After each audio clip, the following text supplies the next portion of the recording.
tous, est-ce que vous, est-ce que je n'entendais pas le son, alors je me disais, ça y est, il n'y a pas de son, on démarre sans son, c'est pas pratique.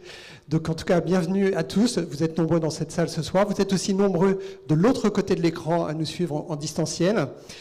Bonsoir Thierry Chiche. Bonsoir. Donc je vais revenir vers vous juste pour l'introduction, et vous allez voir, j'ai quelques mots, en tout cas pour vous accueillir. Donc bienvenue dans cette 4e édition du Live InnoLab Elsan. Donc c'est déjà la 4e édition. Comme je le disais, donc vous êtes nombreux, vous êtes inscrits, donc merci de participer. Je vous rappelle qu'il y aura une séance de questions pour notamment ceux qui sont en distanciel. N'hésitez pas à poser des questions sur le fil, donc la plateforme de streaming, bien sûr. Et dans la salle, il y aura quelqu'un, je crois que Dorothée, qui sera avec nous, passera le micro. Donc on fera des questions rapides, parce que vous allez voir, on a beaucoup de sujets à partager ce soir pour plonger justement dans le monde de l'innovation et le monde des ressources humaines. Juste avant de plonger justement dans nos échanges, vous l'avez vu en introduction dans le film, quelques chiffres que je vais quand même rappeler, parce que nous sommes, Thierry, vous êtes l'un des leaders de l'hospitalisation privée en France.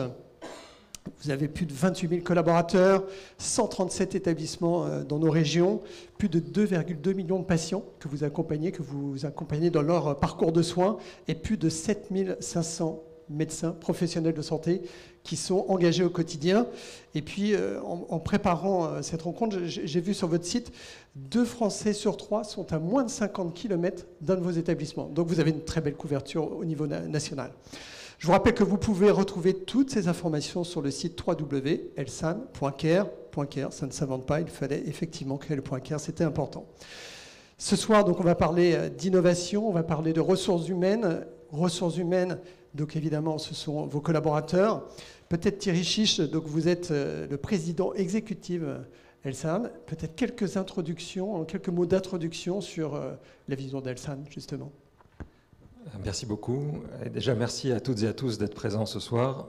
Je dois dire que ça fait très plaisir parce que les 2 dernières années, on avait réussi à maintenir le Live d'InnoLab, qui est un événement annuel très important pour nous, mais dans un contexte un peu plus délicat et donc souvent en distanciel. Et donc là, de vous voir présents physiquement aussi nombreux aujourd'hui, c'est vraiment un plaisir et on en est ravis. Alors peut-être pour introduire Elsan, comment ne pas commencer par notre raison d'être, qu'on a définie, qu'on a travaillé ensemble avec tous nos collaborateurs et les parties prenantes du groupe pendant presque un an. Et notre raison d'être chez Elsan, c'est agir et innover pour la santé de tous au cœur des territoires. Alors, agir pour des gens comme nous, on voit bien, c'est soigner. Donc, vous l'avez cité tout à l'heure. Une belle raison d'être. On soigne plus de 2 millions de patients chaque année, un peu partout en France, puisqu'on a créé un réseau en proximité de 2 Français sur 3, et avec cette idée d'excellence, de qualité des soins. Donc ça, c'est vraiment notre travail au quotidien.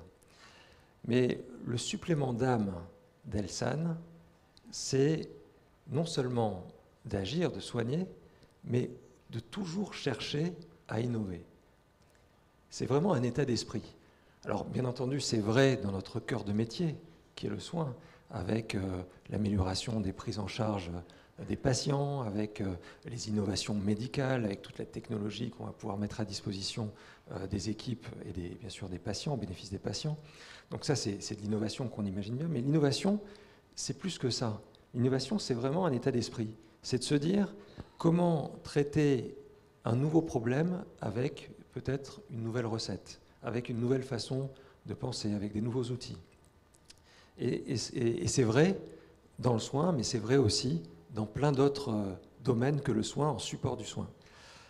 Et aujourd'hui, chez Elsan, et ce n'est pas vrai que chez Elsan, on a un vrai challenge à relever, qui est le challenge des ressources humaines.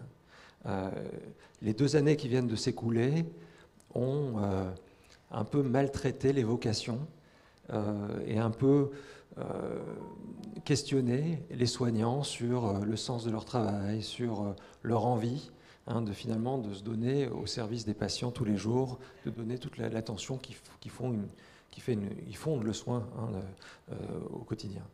Et donc ce challenge-là, alors bien entendu, on essaie de le traiter avec les anciennes recettes de management, mais on s'est dit, il faut aussi trouver des nouveaux ressorts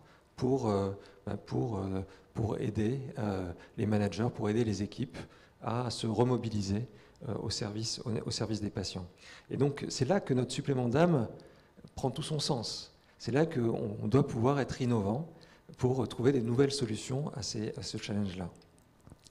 Et l'innovation, c'est quelque chose qui est important et qui se travaille, bien sûr, au sein du groupe Elsan, entre les équipes, par un travail collectif, mais c'est aussi une belle opportunité de travailler avec des structures extérieures, que ce soit des start-up ou des grandes entreprises, qui amènent des nouvelles solutions pour traiter ces problèmes-là.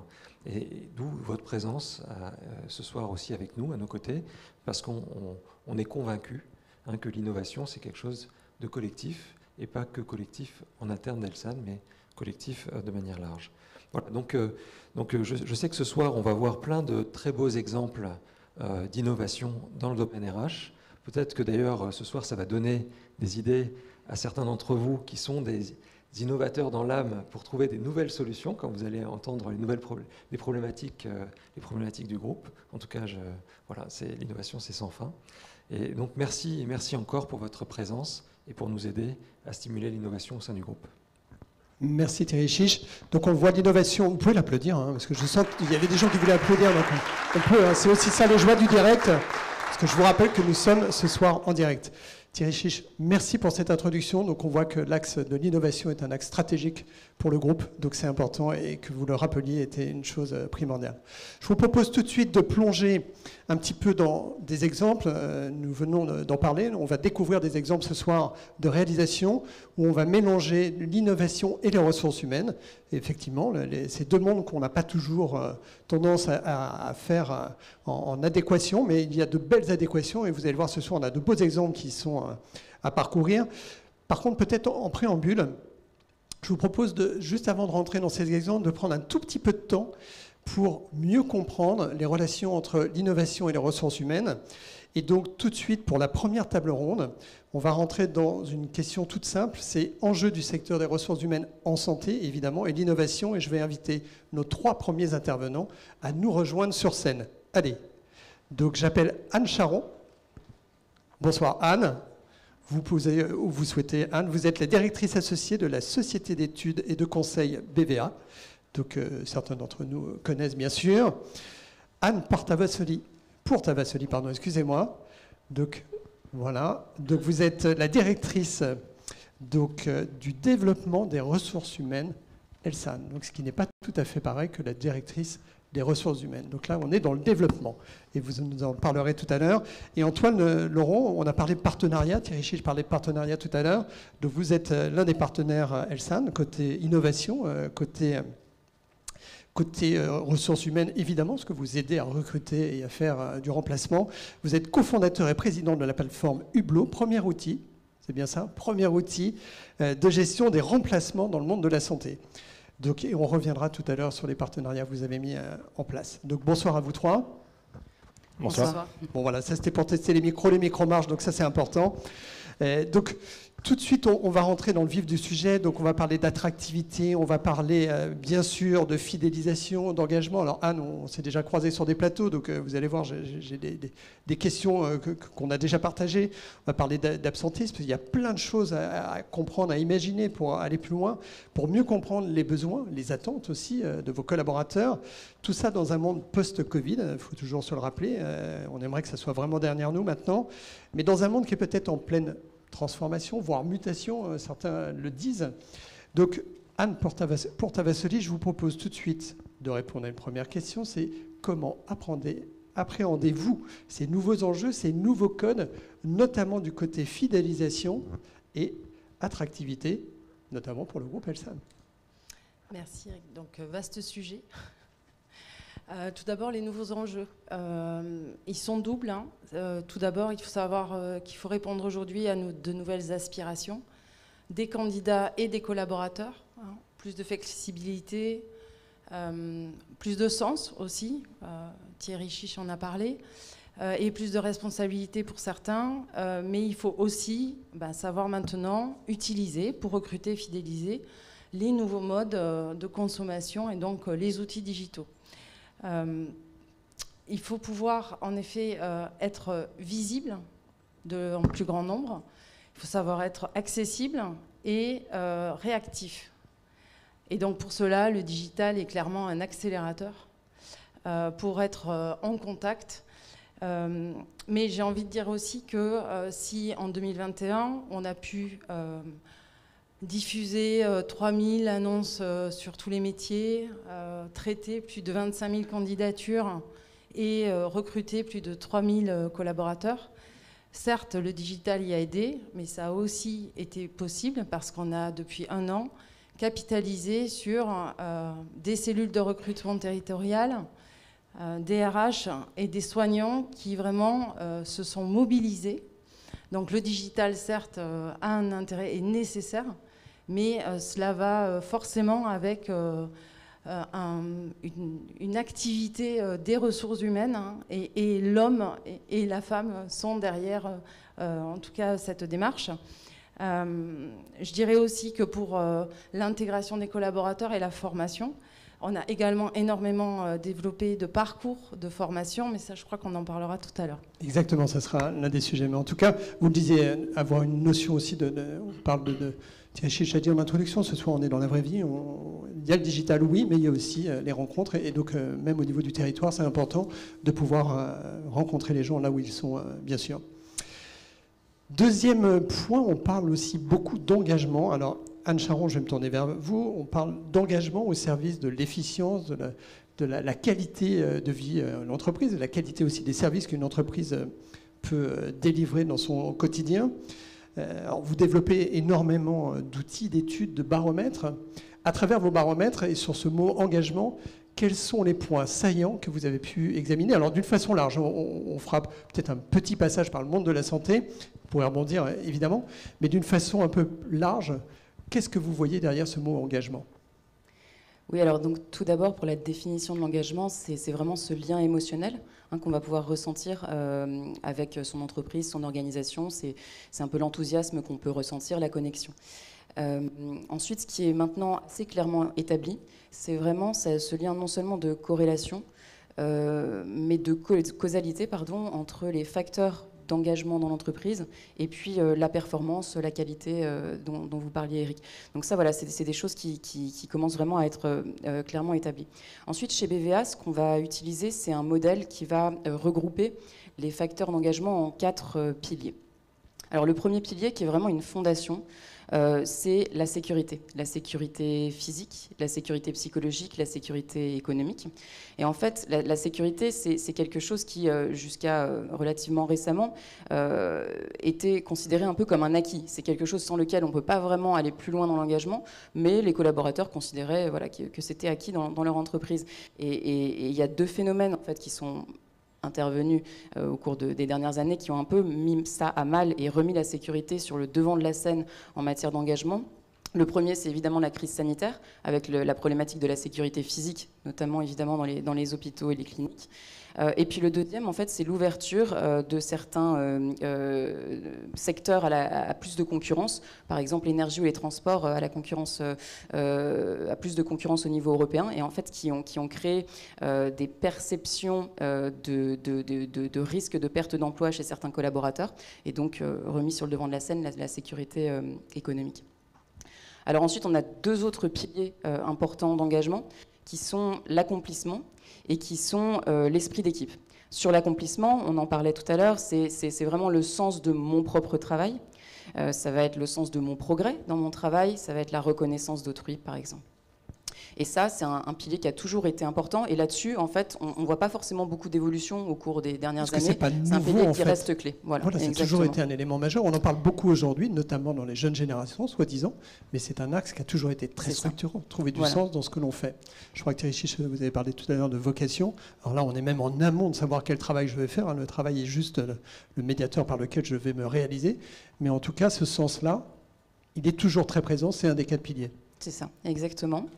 Et donc l'autre pilier, en revanche, l'esprit d'équipe, C'est un pilier qui a pris une ampleur absolument considérable et qui est le pilier le plus plébiscité à l'heure actuelle par les collaborateurs dans leur engagement envers leur entreprise.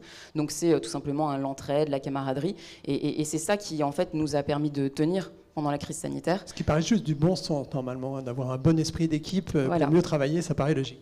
Mais ce n'est pas forcément quelque chose sur lequel on avait mis l'accent précédemment, sur lequel les entreprises en fait, ont beaucoup travaillé, ni qui apparaissait comme très fort dans les sondages quand on posait la question aux collaborateurs. Et là, avec le fait que réellement, pendant cette crise, que ce soit en télétravail ou que ce soit quand on a continué à se rendre sur son lieu physique de travail, dans les deux cas, on s'est retrouvés à être vraiment ensemble avec notre comment dire, cercle très restreint en fait, de collègues et notre N+1. Et c'est cette entraide-là, avec ce cercle-là, qui était vraiment absolument essentiel pour tenir. Et encore aujourd'hui, en fait, cet esprit d'équipe reste plébiscité par les collaborateurs. Et donc je finirai par le quatrième pilier de cet engagement, et qui là donc, ne vous surprendra pas, c'est vraiment la mission. La raison d'être, ce côté vraiment transcendantal qui va nous permettre d'être en communauté vers un but ensemble. Et là-dessus, en fait, c'est assez intéressant parce qu'il y a beaucoup de choses qui ont été faites récemment par les entreprises, notamment dans le cadre de la loi Pacte. Mais en fait, on se retrouve un peu face à deux situations. On a des entreprises en fait, dont quelque part la mission est claire du fait de leur secteur, et là évidemment la santé c'est exactement ce cas-là, et où en fait les preuves sont là. Et donc, pour les collaborateurs, presque c'est déjà des vocations qui ont fait qu'ils sont venus vers ça. Alors, évidemment, avec les problématiques récentes qu'on a déjà évoquées. Et donc, ces autres entreprises, quelque part de secteurs qui sont peut-être moins vocationnels, et où là, pour l'instant, en fait, ça n'a pas forcément, le travail qui a été fait par les entreprises n'a pas forcément généré de réaction spécifique des collaborateurs. Et on se dit peut-être, une hypothèse, c'est que pour l'instant, on est à l'élaboration des missions pour de nombreuses entreprises et pas encore aux preuves. Et peut-être que quand on arrivera aux preuves, on aura plus d'engagement des collaborateurs sur ce pilier-là.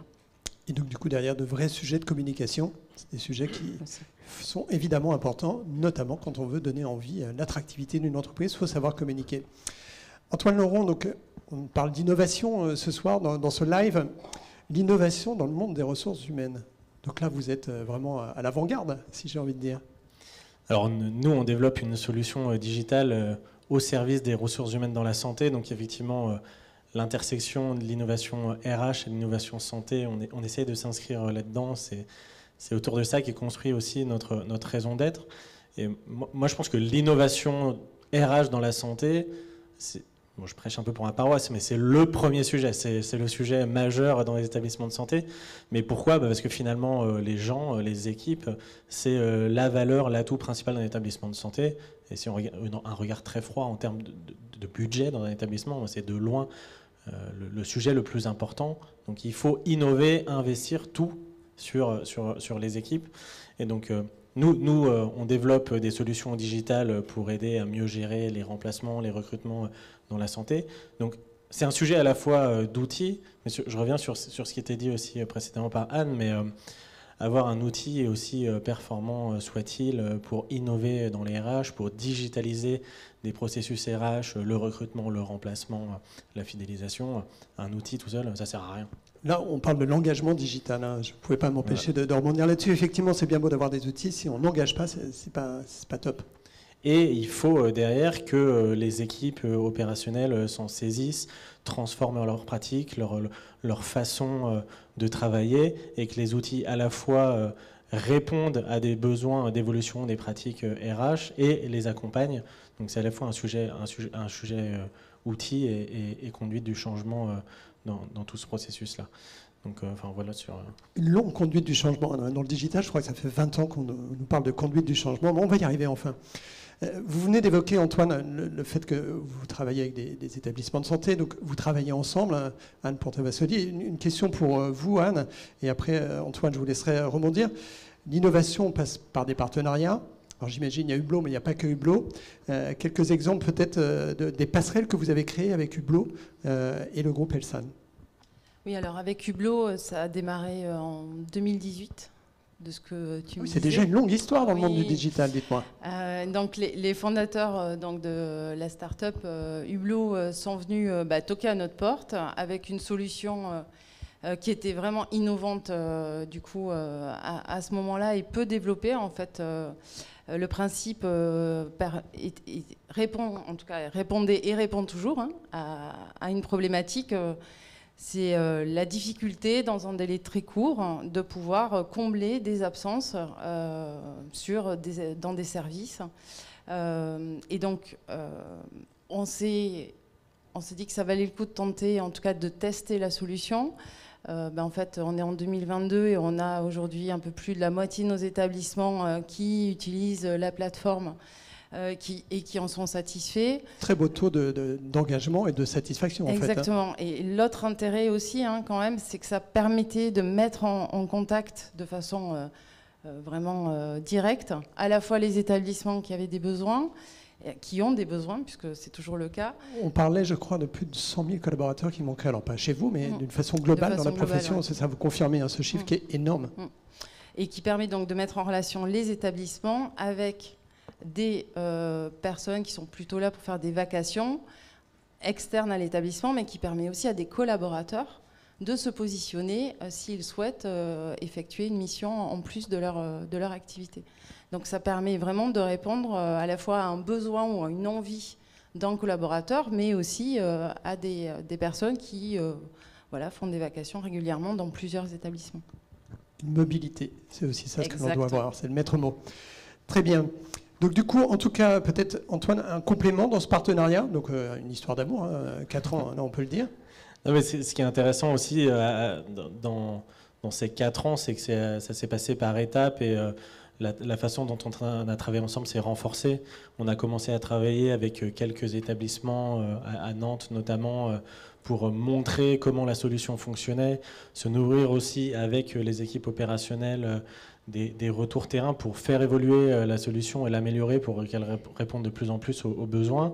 Ensuite, on a eu des discussions au niveau du groupe pour bien comprendre quel était le potentiel, la valeur ajoutée d'une telle solution pour le groupe, et ensuite avoir une démarche d'accompagnement au niveau du groupe et au niveau de chaque établissement avec nos équipes et les équipes Elsan pour faire en sorte que ça fonctionne et enrichir la solution de modules, de fonctionnalités additionnelles et faire en sorte aussi qu'elle parle bien avec les outils existants du groupe. Parce que ça aussi, c'est important pour que ça fonctionne et que ça apporte un maximum de valeur. Et puis, il y a aussi l'échelon territorial qui est arrivé aussi un peu plus tard avec une coordination territoriale, ce qui permet vraiment d'avoir un pilotage des projets entre Hublot et Elsan à 3 niveaux et de s'assurer que ça marche le mieux possible. Bon, ce qu'on entend, Antoine, et c'est plutôt rassurant, hein, Anne, je crois que c'est ce qui se passe chez vous, c'est que non seulement ils sont derrière leurs ordinateurs, mais ils viennent aussi sur le terrain pour pouvoir aller évangéliser sur la bonne utilisation, c'est important. C'est nécessaire, oui. C'est même incontournable. Alors, on l'a dit tout à l'heure, on parle de communication, forcément, à un moment, c'est bien beau, ces outils, il faut savoir communiquer. Qui dit évolution des codes, des attentes, comme je le disais en introduction, dit aussi nouveaux canaux de communication.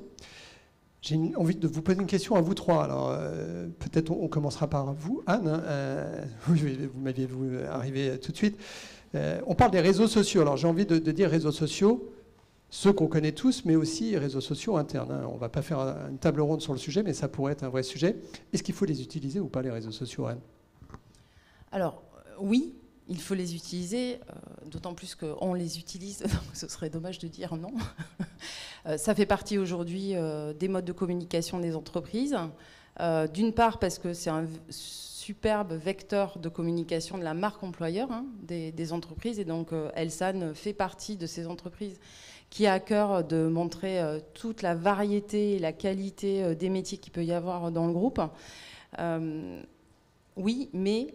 il faut quand même que la démarche soit réfléchie et soit adaptée. Donc pas n'importe comment. Non, pas n'importe comment. Il faut une vision stratégique et un plan éditorial. Voilà, tout à fait. Il faut savoir à qui on s'adresse, quel est le public sur le réseau social dans lequel on va et quelle image on veut aussi montrer, puisque je rappelle qu'on ouvre les portes finalement des établissements, en tout cas en ce qui nous concerne quand on est sur les réseaux sociaux. Donc il faut montrer en effet toute la qualité et on va dire, l'engagement et l'implication qu'il peut y avoir des collaborateurs. Hein. Et ça, le réseau social permet de le faire et permet de le faire dans différents supports, vidéos, podcasts, témoignages. Donc c'est un formidable vecteur, en tout cas, de communication. Et donc cette année, on va avoir une deuxième campagne des podcasts Être essentiel, hein, qu'on avait pu lancer il y a quelques mois. Et je pense que ça aura un réel succès. Voilà. Être essentiel. Donc du coup, une campagne qui va démarrer quand à peu près, Anne ? Je ne sais pas. Elle a démarré. Voilà, elle a démarré. Elle a démarré. Donc voilà, vous pouvez déjà aller regarder. Vous pouvez déjà la continuer. Alors là, on vient de parler des réseaux sociaux, donc il faut s'engager ou pas ?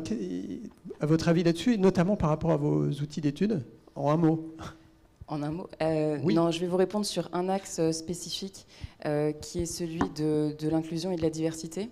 Et dans ce cadre-là, je pense que vraiment les réseaux sociaux, c'est un très très bon outil à utiliser par les entreprises, à la fois au niveau du recrutement, quand on parle des réseaux sociaux externes, et au niveau des réseaux sociaux internes, pour identifier des candidats auxquels on n'aurait pas forcément pensé, et pour vraiment élargir le filet quand on pense à des développements ou à des postes vacants.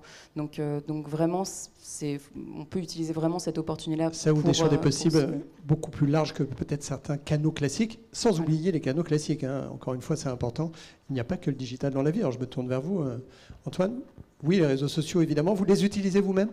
Oui, alors nous, en interne, on les utilise énormément, mais je pense qu'il faut les utiliser, et on doit les utiliser dans tous les secteurs, et notamment dans la santé. Après, effectivement, il faut savoir ce qu'on fait, où, et le champ des possibles est extrêmement vaste. Donc il faut savoir les utiliser correctement, à bon escient, et c'est un vrai métier, et ça s'apprend. Et savoir lequel on utilise entre LinkedIn, Facebook, TikTok, Instagram pour toucher les générations les plus jeunes. Mais moi, ma conviction, c'est qu'il faut tous les utiliser, mais correctement. Bon, et demain, il y aura sûrement un réseau social Hublot, j'imagine. On voit très bien comment tout ça peut se mettre en route, mais vous n'êtes pas obligé de répondre tout de suite, Antoine. Bon, voilà, pas de scoop ce soir, en tout cas, c'était pas la soirée pour en parler. Merci à vous trois. Alors, je suis désolé, le timing est rapide, hein, parce que le but du jeu, Thierry Chiche l'a dit aussi, c'est de nous éclairer, de nous donner envie d'aller plus loin dans vos réflexions. Je vous rappelle qu'il y a, pour ceux qui sont en salle, un cocktail après. Donc, si vous avez des questions, n'hésitez pas à les garder et aller voir nos intervenants, parce qu'ils ont peut-être envie de partager bien au-delà de ce qu'on a partagé aujourd'hui. Voilà. Merci à vous trois. Merci. On peut les applaudir. Merci.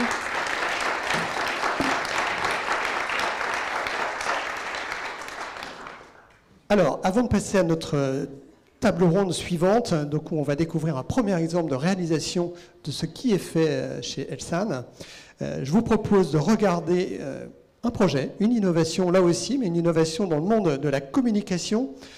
Communication qui va permettre de valoriser les collaborateurs du groupe Elsan et qui va aussi donner envie peut-être à d'autres futurs collaborateurs de rejoindre le groupe. Je vous propose tout de suite de regarder les images de l'opération Clap, Clap, Tour. Une opération avec un Tour de France qui a été réalisé très vite, hein, qui a donné la parole aux soignants, bien évidemment, mais qui s'est fait, si j'ai bien compris, 30 jours, 25 établissements. Je vous propose tout de suite de regarder les images. Elsan, leader de l'hospitalisation privée en France, donne la voix à ses collaborateurs de ces établissements pour montrer leur engagement et la cohésion des équipes sans filtre et sans bullshit. Parce que les soignants sont des nano-influenceurs en puissance. Qui mieux qu'eux pour donner envie de les rejoindre? Venez nombreux, on vous attend. Le Clap Clap Tour 21, le grand casting des applaudis, une campagne d'employés advocacy à travers toute la France qui fait parler la voix du cœur des personnels de santé Elsan. Un road trip de 30 jours dans 25 établissements Elsan. Un camion transformé en studio itinérant pour capturer la parole de nos héros du quotidien. Des capsules montées in situ, offertes à nos nano-influenceurs et partagées sur leurs réseaux sociaux. Plus de 500 soignants devenus ambassadeurs. Plus de 800 000 étudiants et professionnels de santé touchés. 27 retombées de la presse quotidienne régionale. Plus de 400 candidatures en un mois. Une incentive pour offrir à nos soignants un moment de respiration et de reconnaissance.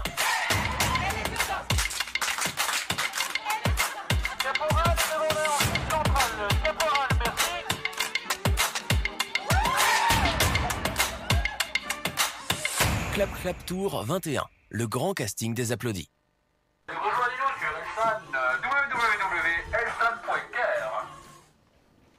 Bon, vous l'avez compris, un film sans bullshit, hein, on est bien d'accord. Donc, en tout cas, je vois qu'il y a une saison 2021, donc il y aura peut-être une saison 2022, allez savoir. Là aussi, pas de scoop. Non, bon d'accord, on n'en parle pas ce soir. En tout cas, c'est un film qui a été plusieurs fois primé à plusieurs reprises, notamment avec des prix en or, notamment au dernier festival de la communication santé. Alors, je ne me suis pas présenté, moi je suis Eric Philippot. J'accompagne Dominique Noël, la présidente du festival de la communication santé. J'en suis son vice-président et quand je n'anime pas, je suis aux côtés de Dominique pour animer d'autres tables rondes.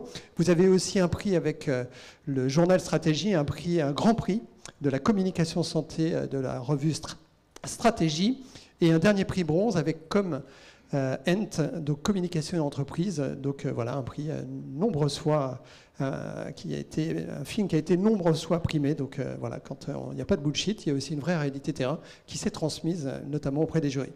Allez, tout de suite, deuxième exemple de la soirée. Nous allons, dans ce live, regarder comment accompagner les salariés par la formation 2.0. Alors vous allez voir, c'est tout un programme. Parcours Manager by Elsan, ça va être aussi le programme que l'on va découvrir, et notamment nous allons parler de e-learning. Pour parler de cette innovation en matière de ressources humaines, je propose à nos trois intervenants de nous rejoindre. Juliette Lally, vous êtes responsable de la formation et de l'université Elsan. Bienvenue. Je vais inviter aussi Raphaël Coubetergue. Donc nos régions ont du talent, parce que je crois que vous êtes nombreux ce soir à venir de régions. Donc Raphaël, vous êtes président d'AIGO, agence conseil sur le potentiel humain en entreprise, ce qui invite déjà tout de suite à aller plus loin. Je vous laisse prendre votre micro. Et Ahmed Salama, directeur grand compte chez 360 Learning. Et si j'ai bien compris, vous êtes une entreprise spécialisée dans l'apprentissage collaboratif, là aussi tout un programme. Alors vous allez voir, on ne va pas avoir beaucoup de temps pour tout visiter dans vos réalisations. Allez, pour démarrer nos échanges, Juliette, je me tourne tout de suite vers vous. Pouvez-vous nous faire un petit rappel pour nous tous ce soir sur les enjeux de la formation et nous transmettre peut-être d'ailleurs quelques chiffres sur les résultats que vous avez déjà pu avoir? Ça marche. Bonsoir à tous. Donc, au sein de l'université Elsan, on a à cœur de faire de la formation sur mesure, donc par Elsan et pour Elsan. Alors pas que entre nous, hein, avec aussi des partenaires, des actions de formation et de développement professionnel continu auprès de notre réseau de professionnels libéraux. Et ce sur mesure, on y tient parce que la formation, je vais enfoncer une porte ouverte, mais c'est garantir un haut niveau de compétences de nos professionnels, de maintenir et de développer ces compétences, bien sûr. C'est aussi un moyen de développer le partage d'expériences, les réseaux professionnels internes, un moyen de diffuser la culture du groupe. Et enfin, c'est un axe clé de fidélisation, puisque nos professionnels, ont à cœur d'être compétents et qu'on leur donne les moyens d'être compétents au service de la qualité des soins et du patient et de tous les services qui sont promus au sein de nos établissements. Et pour les managers en particulier, parce que ça fait partie des sujets qu'on aborde. Des programmes que nous allons aborder ce soir, bien sûr. Tout à fait. L'enjeu est double, à la fois bien sûr la formation pour les managers pour eux-mêmes en tant que collaborateurs, mais aussi parce que dans leur relation avec les équipes, ils organisent le travail, ils animent, ils sont en charge de donner du sens, de favoriser la création du sens en équipe et de développer les compétences des membres de leurs équipes. Donc voilà, la boucle est bouclée quelque part, à la fois de former les managers pour eux-mêmes et pour les équipes qu'ils encadrent, et de garantir les moyens de fidéliser tous ces personnels. Il y a beaucoup de choses à faire. Bien sûr. Il y a beaucoup de personnes à former, et c'est là que l'innovation va vraiment être un recours pour nous. Il y a énormément d'innovation dans le secteur de la formation, beaucoup de nouveaux outils pédagogiques. Donc il faut savoir les utiliser à bon escient, au bon moment. On continue de faire du présentiel, mais avec des outils digitaux. On fait du distanciel, des classes virtuelles, on fait du e-learning aussi. Et notamment sur le e-learning, on a une expérience de formation des managers de proximité à la qualité de vie au travail, où là on a réussi, avec cette modalité pédagogique, finalement à former un grand nombre de personnes, puisqu'on a été jusqu'à 800 managers formés en un an. Et voilà, c'est un programme maintenant qui est récurrent chez nous, avec la plateforme 360 Learning. Donc c'est mixer la formation de masse tout en personnalisant les contenus et faire du sur-mesure pour vraiment répondre à nos enjeux. Bon, vous voyez, Ahmed Salama, Juliette a fait déjà la jonction avec 360 Learning. Alors, vous développez des outils, notamment dans le monde de l'innovation, avec du digital, mais j'imagine le digital et le e-learning, c'est incontournable. En fait, les deux sont liés. Quels sont les apports, en fait, Ahmed, et quelles sont les limites? Est-ce qu'il y a des limites à ne pas dépasser quand on est en formation digitale, en e-learning? D'ailleurs, le mot est peut-être déjà même dépassé, je crois, mais bon. Ouais. Enfin, je vais plutôt compléter ce que dit Juliette et répondre allez-y, à votre je vous en question. prie. Et en plus faire le lien avec ce qu'on vient de voir là, le clap tour. Le clap tour, c'est dur. C'est pas facile à dire, ouais, j'ai répété avant de... Il y a cette notion de collaboratif. Et nous, chez 360 Learning, et c'est pas au hasard qu'on est chez Elsan, c'est qu'il y a cette notion de collaboration, de faire en sorte que les collaborateurs parlent aux autres collaborateurs.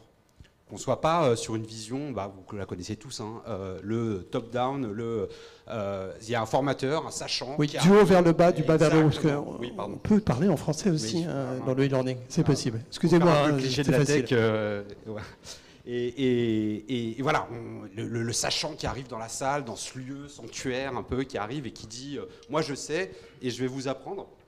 Et ça, le collaborative learning, c'est pas tout l'inverse, mais en tout cas, c'est pas du tout ça.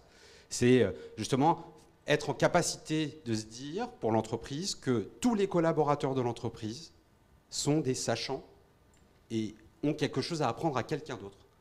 Et pour la personne qui, elle, va recevoir cette formation, il y a une notion de puissance qui est liée à la légitimité de faire que mon collègue est en train de m'apprendre quelque chose, et ça a un aspect d'autant plus vrai que lui vit ce que moi je peux vivre, et donc si lui me l'apprend, je vais pouvoir l'appliquer au quotidien. Et d'un coup d'un seul, ça rend très accessible cette notion de montée en compétences. Voilà ce que nous on propose. Et ça humanise énormément la formation. Et ça humanise énormément la formation. Même si on est en distanciel. Bien sûr. Et pour les personnes qui créent les formations, ça valorise aussi, c'est-à-dire que d'un coup, on se dit, je sais quelque chose. Vous savez, une des plus grandes difficultés qu'on a, c'est d'impliquer les collaborateurs pour qu'ils créent eux-mêmes des formations. Pourquoi? Pas parce qu'ils ne savent pas, parce qu'ils disent, non mais ce que je sais, tout le monde le sait, et ils dévalorisent vachement leur savoir. Et ça, voilà, nous on travaille là-dessus. Donc, il faut savoir transmettre, et la transmission, c'est un des angles sur lesquels vous pouvez accompagner les collaborateurs qui souhaitent devenir des transmetteurs. Exactement. Très bien. J'ai pas du tout répondu à votre question. Alors, il y avait une deuxième, il y avait une deuxième question qui est importante, parce que là, vous avez parlé des apports. Donc ça amène, on a bien compris, donc vous êtes dans la promotion du sujet, et vous avez raison. Mais est-ce qu'il y a des limites, justement? Quelles sont ces limites? Alors, vous avez dit tout à l'heure, ça fait 40 ans, 30 ans qu'on est en transformation digitale. On est en 2022, donc ça a commencé dans les années 95. Oui, transformation. Les limites, c'est le changement, c'est ça, c'est de s'adapter, de se dire que le digital a moins de valeur que le présentiel. C'est cette espèce de jugement de valeur qu'on peut apporter à une notion, un contenu, parce que tout simplement c'est nouveau. Voilà. Il y a ça, il y a l'aspect d'être tout seul, alors qu'on est habitué à se former dans une salle avec pas mal de monde, et puis c'est un peu une pause aussi la formation. Hein. Tiens, c'est un lieu de rencontre. C'est un lieu de rencontre, et puis je me prends une semaine dans l'année, je demande une formation, et puis je vais manger. Non, ça on n'a pas le droit d'en parler ici, Ahmed. C'est ça. Et là, non, là on est seul un peu face à son écran, et du coup la manière dont on va concevoir les formations, la modalité pédagogique qui va être employée, la manière dont on connaît son collaborateur et ce qu'il aime apprendre et la manière dont il aime apprendre a d'autant plus d'importance pour aller au-delà de ses limites. Donc c'est aussi une remise en cause de tout le modèle pédagogique qu'il faut complètement réinventer et réinventer au fur et à mesure que le digital avance. Exactement. Très bien. Alors, on a parlé de l'université Elsan. Alors, il n'y a pas des universités dans toutes les entreprises. On parle d'académie. Là, vous avez une université. C'est quoi un peu les clés de succès de cette université Elsan, Juliette? Alors, en premier lieu, c'est concrétiser et répondre aux attentes des bénéficiaires et des publics qu'on va former. On a, nous, des messages à faire passer forcément, mais ils seront entendus et bien reçus que si on a bien, on est bien en phase avec les attentes et les besoins des personnes que l'on va former. Le mot bienveillance pourrait être un des éléments forts de la réussite. C'est très important en formation, en effet. Et c'est aussi sur les outils, pouvoir s'adapter aux contraintes, notamment pour les managers. Bon, c'est un public qui est extrêmement mobilisé sur le terrain. Leur temps est compté, ils ont beaucoup d'urgences à gérer, donc il faut que la formation elle vienne se caler dans ce quotidien, et notamment avec des outils numériques, pouvoir leur donner accès à tout moment et à leur rythme, que ce ne soit pas vécu comme une contrainte, mais vraiment comme quelque chose qu'ils maîtrisent et qui répond à leurs besoins. Il faut aussi qu'on s'inscrive dans la durée, notamment sur le digital et les innovations. C'est du changement, ça a été dit, c'est une vraie conduite de changement. Donc c'est important de le faire en étant convaincu que ça va être important, et sur des programmes long terme. Quand on investit dans une plateforme e-learning, quand on lance un programme d'accompagnement des managers, c'est au moins sur 3 ans, pour capitaliser aussi sur l'accompagnement qui va être nécessaire sur le terrain pour faire en sorte que ça fonctionne. Et puis, c'est choisir les bons partenaires. Mais là, je sens qu'Ahmed est content de ce choix, en fait. On est d'accord. Ah oui, évidemment. On est d'accord. Donc oui, il faut trouver les bons partenaires et avoir de l'endurance, en fait. C'est ce que j'entends aussi. Parce que c'est vrai que souvent, avec les startups, alors messieurs, vous êtes peut-être encore ou pas start-upers, je ne sais pas, mais c'est vrai qu'on a souvent l'impression que c'est l'instantanéité, puis après, demain, on ne sait pas. Vous, ce que vous êtes en train de nous dire, c'est que dans le monde de l'innovation, et notamment dans la formation, il faut de l'endurance, et ça, c'est du long terme, minimum 3 ans. Exactement. Il faut être actif, mais voilà, il faut aussi savoir s'inscrire dans la durée pour le développement des compétences et la mise en œuvre des compétences après sur le terrain, c'est fondamental.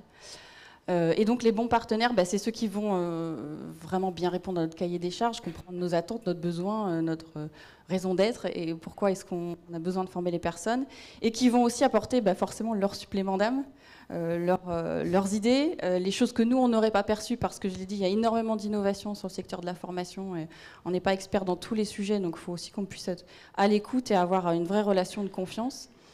Voilà, et puis donc sur les managers, c'est notamment l'exemple qu'on va aborder avec Raphaël Daigo, c'est la volonté que nous avions de ne pas diffuser un programme de formation identique à tous, et vraiment d'aller chercher la personnalisation de la réponse par rapport à l'hétérogénéité des besoins, des profils, des expériences des uns et des autres. Et du coup, on a pu faire ça en proposant vraiment à chaque manager de proximité, on le propose encore, un bilan de ses compétences, de ses atouts, de ses forces, pour regagner en confiance si c'est nécessaire, et puis aussi pour pouvoir vraiment asseoir sur des bases solides un projet de développement qui va être individualisé, qui ne sera pas peut-être que par de la formation, ça peut être aussi d'autres types d'accompagnement entre pairs, avec du mentorat, avec du coaching, pourquoi pas. Et voilà, ça c'est ce qu'on a pu faire dans le cadre de ce partenariat notamment. Aujourd'hui, on a plus de 550 managers qui sont investis dans le programme depuis 1 an. 300 ont terminé ce diagnostic et certains sont allés jusqu'au bout de la formation. Et voilà, on continue. Endurance, donc vous allez continuer, effectivement. Alors, Raphaël, on vient de parler d'Aigo. Alors, vous faites du digital, mais pas que, parce qu'il y a aussi des choses en physique. Vous avez développé des outils innovants, notamment en matière de diagnostic, pour mieux comprendre comment personnaliser les actions des collaborateurs dans l'entreprise. Je crois que ça s'appelle le programme Equinox, c'est ce que vous m'avez dit en préparant nos échanges. Quelques explications sur le programme, parce qu'on parle d'innovation, mais comment ça se passe chez Aigo ? Alors chez Aigo, oui, on digitalise, mais en fait c'est tout simplement parce que c'est une nécessité pour parler de l'humain. C'est parti d'un constat il y a 10 ans de se dire ok, on va parler de l'humain, on va conseiller les grandes structures sur cette dimension humaine, mais à un moment donné il va falloir du factuel. Parce que sinon on peut parler des heures de quelqu'un, lui expliquer en entretien annuel que ça serait bien qu'il ait telle formation. Si on ne crée pas le désir chez lui du changement, il dira oui, je vais suivre la formation, mais finalement elle n'apportera pas grand-chose. Donc tout à l'heure, M. Chiche parlait de la raison d'être, mais la raison d'être, c'est aussi la raison d'être de l'individu. C'est-à-dire aller chercher profondément sur cette envie de changer et lui expliquer que finalement, si on respecte ce qu'il est dans son potentiel, couplé à la demande de la structure dans ce qu'elle veut procurer, changer et apporter, et après, c'est définir avec lui un vrai plan d'action personnalisé, non pas sur un dialogue sur des mots, mais sur du factuel. Et donc c'est là où on rentre sur un outil qui se veut digital parce que c'est plus pratique, qui est sur l'analyse des modes de fonctionnement. Et c'est pour ça que je parle potentiel. On a tous des potentialités, mais c'est bien de les avoir, encore faut-il les activer. Et en fait, le programme Manager by Elsan, c'est pouvoir permettre à chaque manager de pouvoir activer son potentiel pour répondre à une problématique globale. Et donc, c'est ce programme-là qui fait qu'à un moment donné, proposer une action d'accompagnement de type formation, tutorat, coaching, prend du sens, puisque c'est le collaborateur qui est partie prenante et qui demande à sa hiérarchie de pouvoir actionner un plan d'action où il est maître de l'effort qu'il est prêt à consentir. Et là, c'est ce qui fait toute la différence, puisque finalement, nous, chez Aigo, pour répondre à la question, eh bien, pour une performance collective, ça passe déjà par une performance individuelle. Voilà. Comme disaient les anglo-saxons, le one-to-one, de personne à personne, avant de faire du one-to-many, de parler à tout le monde, avant, il faut d'abord bien comprendre ce que fait chacun. Et le digital permet ça, vous avez raison, Raphaël, on l'oublie souvent, mais c'est l'une des rares occasions où on est souvent en connexion vraiment de personne à personne, en fait. Tout à fait. Et l'enjeu, il est aussi tout simplement que la réalité quand même de la santé privée ou publique en France, avec ce qu'on vient de vivre, c'est que finalement, la problématique, c'est le manque de temps. Et donc digitaliser, c'est permettre à chacun, à tout moment, de pouvoir passer ce diagnostic. Le passer au moment où j'estime le plus pertinent pour moi de le passer, et ensuite activer une prise de rendez-vous avec un consultant ou un accompagnant pour pouvoir concrétiser et valider ce plan d'action et en tirer les bons contours pour moi. Donc c'est aussi ça la digitalisation. Donc le digital pour faciliter la rencontre, en fait. On est vraiment là-dedans. Et non pas pour la remplacer. Exactement, parce que souvent, je pense que certaines startups se sont dit on allait remplacer l'humain. Je crois que c'était les erreurs des années 90, mais on ne va pas revenir en arrière. Alors, je crois qu'on a quelques images, Juliette, sur comment ça s'est passé, sur les résultats, le retour d'expérience terrain. Je vous propose de regarder un deuxième film sur justement le programme Manager by Elsan.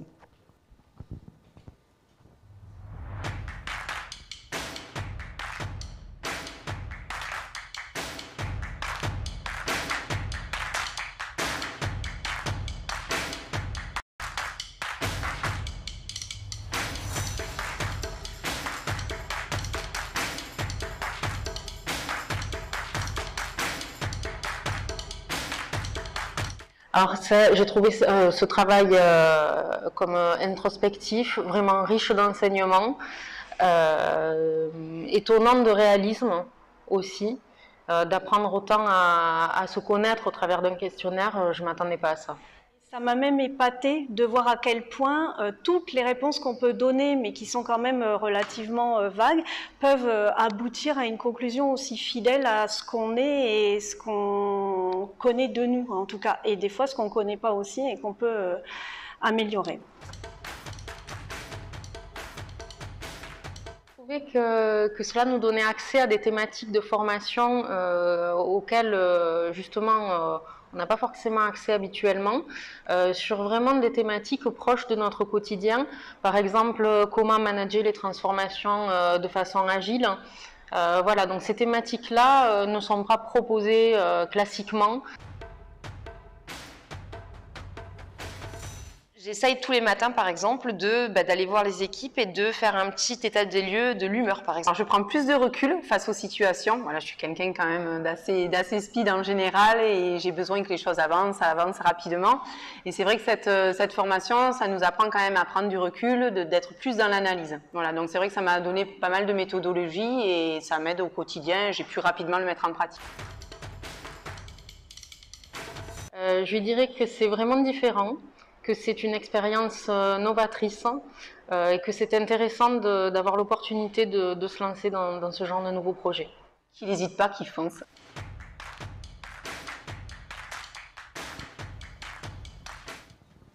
Bien, ce que l'on voit à travers les images, c'est qu'il y a de l'enthousiasme en fait. Se former, c'est enthousiasmant. Et ça, peut-être, on ne le dit pas assez. Alors, déjà, chez les jeunes, quand on était petit, on ne m'a jamais dit que c'était très enthousiasmant de se former. Mais se former dans le monde du travail aujourd'hui, notamment chez vous, via l'université, c'est enthousiasmant. Alors, je crois qu'on a quelques minutes, Dorothée, peut-être, pour prendre des questions. Je vous rappelle que vous pouvez toujours poser les questions sur le fil. Donc, sur le fil du streaming. Est-ce qu'il y a des questions dans la salle? Alors, évidemment, le but du jeu, c'est de lever la main. Donc, est-ce qu'il y a des questions dans la salle? Alors, le problème, toujours, hein, c'est de poser la première question. Je vois qu'il y a une main qui se lève au fond. Par contre, quand vous prenez la parole, vous nous dites qui êtes-vous, chère madame, et au nom de quelle entreprise vous parlez, s'il vous plaît. Bonjour, je suis Christelle Masson, DG de Pandalab. J'aurais aimé connaître quelles étaient les thématiques de formation qui ont pu être abordées au-delà du manager. Alors, les thématiques de formation, qui répond à ça? Je pense que c'est pour vous.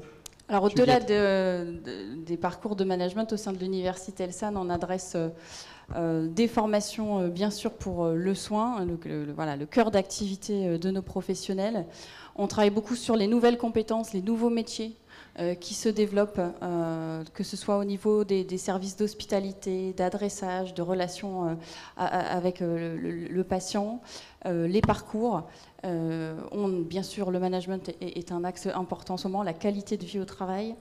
On a des axes sur les ressources humaines qui sont particulièrement importants en ce moment. On l'a dit depuis tout à l'heure, voilà, ça fait partie des axes de travail forts du groupe. Et en fait, c'est un catalogue qui évolue d'année en année en fonction des besoins, des projets de développement du groupe, de sa stratégie et bien sûr des demandes de nos collaborateurs, de nos établissements qu'on va accompagner voilà, sur des initiatives des fois qui vont rester locales et ensuite qu'on va pouvoir mettre à destination de tous les collaborateurs du groupe via cette université. D'autres questions? Non. Bon, allez, je vous propose en tout cas, je vous rappelle que oui, vous pouvez les applaudir, donc merci à vous trois.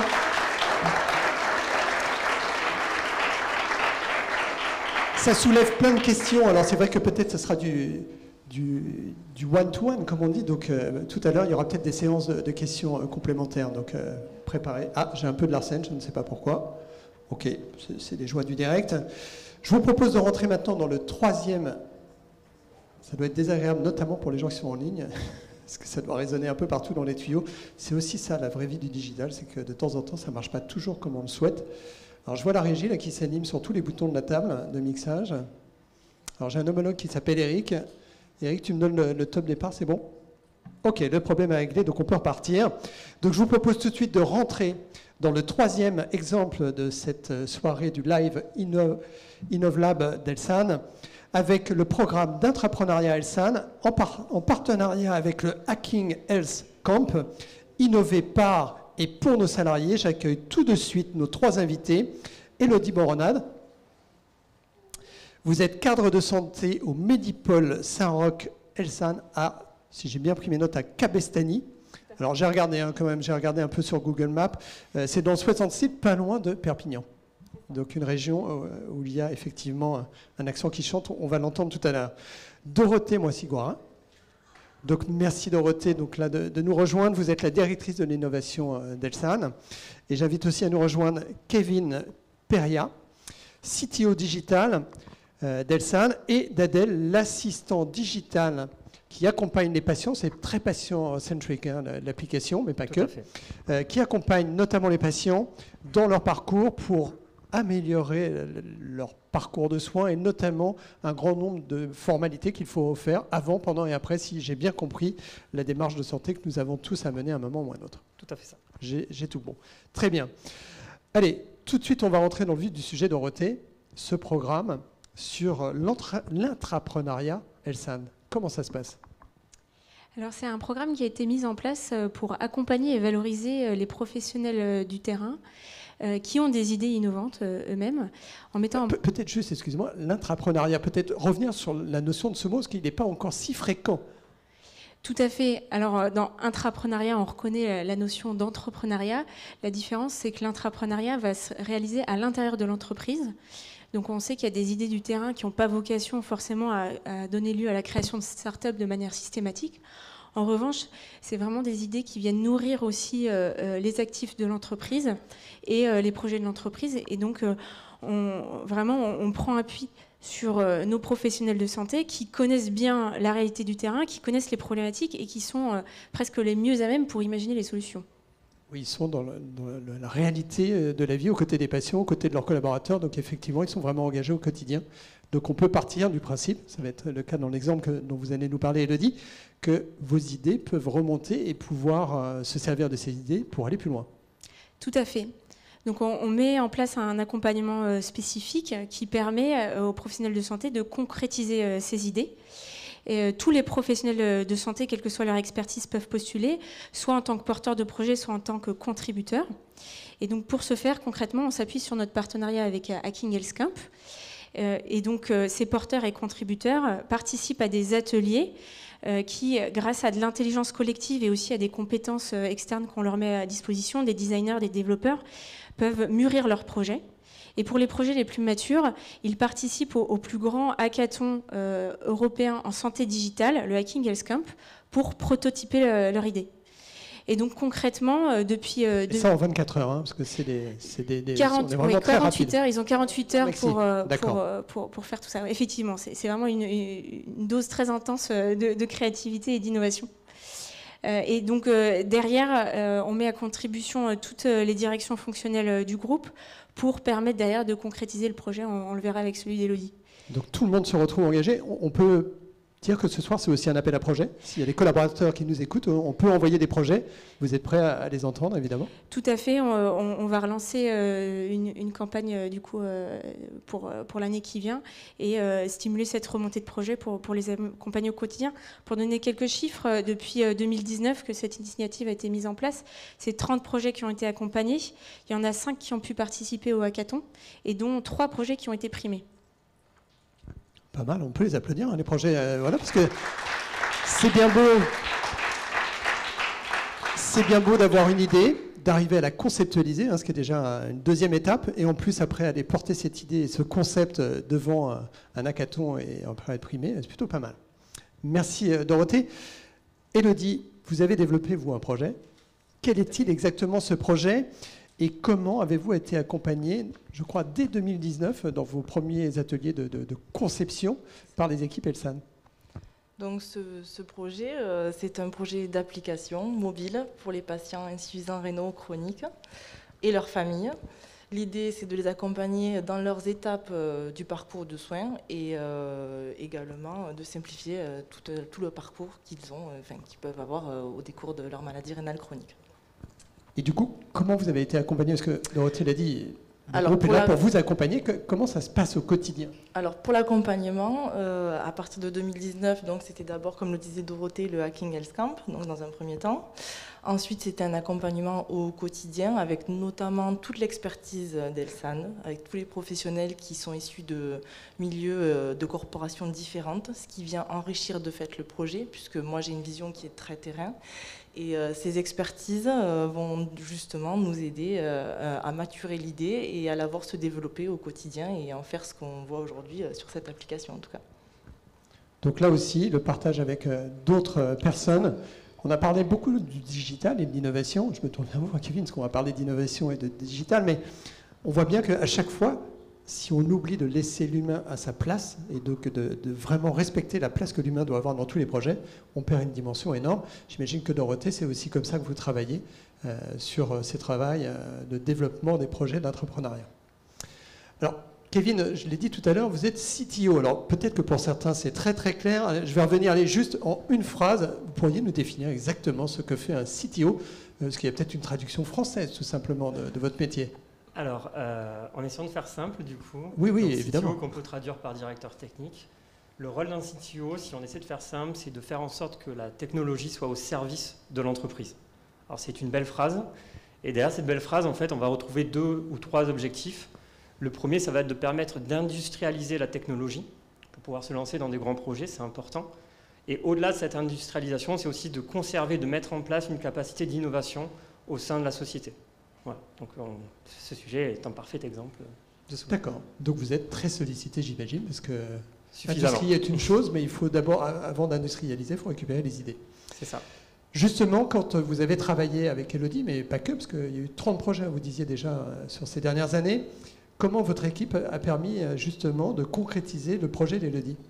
Alors quand Élodie est venue vers nous pour son projet, nous ce qu'on lui a permis, d'accéder, on lui a permis d'accéder à toute l'expérience qu'on avait acquise sur nos projets qui sont déjà industrialisés. Donc cette expérience, elle concerne l'expérience utilisateur. Aujourd'hui, on a des applis qui touchent plusieurs centaines de milliers de patients. Le fameux UX, hein, c'est ça, voilà, le style des anglo-saxons. Voilà. Donc on a apporté toute cette compétence et cette connaissance qu'on avait acquise. On lui a apporté aussi toute une méthodologie agile. On entend aujourd'hui beaucoup parler d'agilité dans les entreprises, mais bon, des fois on s'aperçoit que ce n'est pas si simple à mettre en place. C'est un peu comme votre profession, on ne sait pas toujours derrière ce voilà, qu'on dit. Voilà, c'est à peu près ça. Voilà. D'accord, excusez-moi, Kevin, mais... il y a une petite dose de secret dedans. Mais du coup, on a vraiment apporté cette expérience d'agilité qu'on a pu mettre en place. Et puis aussi, on a apporté une équipe technique pour permettre la réalisation concrète du projet, parce que c'est important aussi. Et ça a plutôt bien marché parce qu'en 3 semaines seulement, on a réussi à avoir une première version de l'application qui était déjà prête à être diffusée. D'accord, on est vraiment dans un sprint. Donc il faut avoir le temps. On parlait du temps qui était une denrée rare dans vos métiers. Vous arriviez à tout combiner? On a surtout l'avantage d'avoir l'expertise et l'expertise de toutes les professions qui viennent s'ajouter à l'expertise terrain. Donc le temps, en fait, on le prend parce que finalement, on en prend au moment du développement du projet et on finit par le gagner. Et quand on arrive en plus à développer ce projet au service des patients et fédérer toute l'expertise soignante derrière, c'est gagnant-gagnant. Alors justement, dans cette idée de gagnant-gagnant, vous venez de parler des patients, parce que vous avez développé une application pour l'accompagnement des patients et des aidants, parce qu'on oublie souvent les aidants, c'est important, hein, on ne sait pas toujours comment faire pour nous les aidants quand on est dans cette posture. Côté des collaborateurs, des salariés dans les équipes que vous accompagnez au quotidien, comment ça a été perçu? C'est quoi le retour d'expérience de ces outils et de ce travail d'intrapreneuriat en fait? C'est surtout très fédérateur. Alors la crise a eu tendance un peu à créer des scissions au sein des équipes. Et la force du groupe Elsan, c'est de toujours arriver à nous rappeler qu'en avançant ensemble, on arrive à aller beaucoup plus loin. Donc ça permet un peu de recentrer les équipes sur le sens, sur le cœur de leur métier.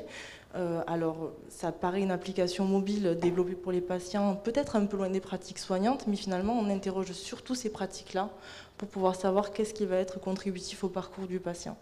Donc, finalement, ce projet, il a l'avantage de porter un message de tous ces soignants sur le terrain et de leur permettre de prendre la parole à ce moment-là.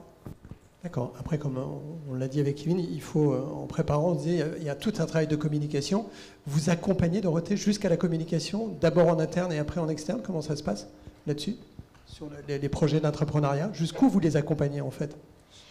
Alors nous, notre rôle côté innovation, c'est vraiment entre guillemets, d'accélérer les projets et les lancer. Et après, l'idée, c'est que tous les projets ne vont pas forcément perdurer dans le temps. C'est seulement les meilleurs et ceux sur lesquels on va avoir le plus de traction qui vont se lancer. Et à ce moment-là, ils sont repris par les directions fonctionnelles derrière. Et donc c'est du transversal. Voilà, c'est très transversal.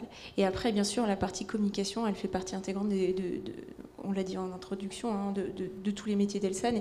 Et c'est important pour nous que les gens sur le terrain et les gens à l'externe comprennent mieux comment on fonctionne pour pouvoir nous contacter aussi au bon moment.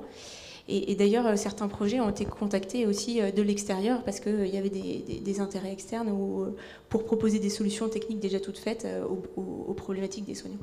D'accord, donc là aussi des ouvertures pour pouvoir accompagner des projets d'intrapreneuriat avec des partenaires externes si besoin. Donc vous allez assez loin dans l'accompagnement. On essaye de les accompagner le plus loin possible. Très bien. Alors, est-ce qu'il y a là aussi des questions? Alors je me tourne vers vous, je sais que c'est toujours particulier, hein, la séance des questions. Pas de questions, alors normalement c'est Dorothée qui passe le micro, alors je sais, elle est à mes côtés. Est-ce qu'on a des questions? Je me tourne vers la régie, est-ce qu'il y a des questions sur le fil? Alors attendez, là il faut parler dans un micro, Léa. Comment nous contacter?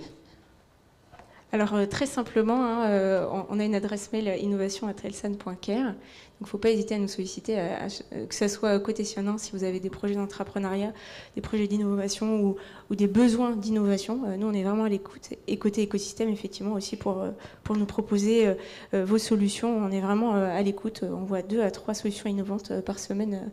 Donc n'hésitez pas à nous contacter. Bon, je crois que le mot d'ordre est lancé. Donc si vous avez des programmes, des idées de programmes à développer, il faut contacter Dorothée ou Kevin.